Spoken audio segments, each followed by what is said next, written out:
You ask Tiger to calculate. This deals with finding the midpoint between 2 points. The midpoint between the 2 points is 80.5, -10.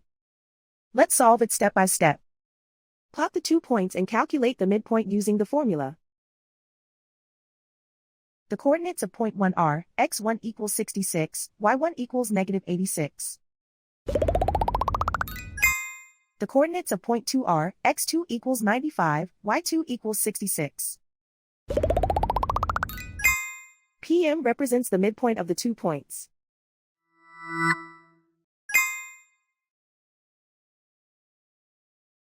Use the x values in the midpoint formula to find the midpoints x. x1 equals 66. x2 equals 95. Simplify the arithmetic.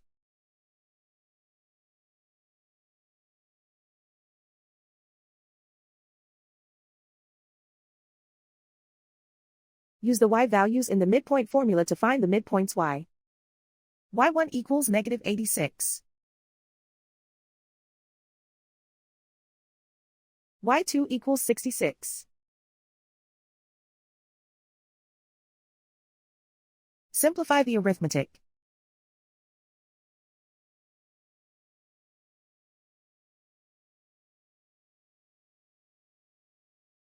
And so, the midpoint is 80.5, -10.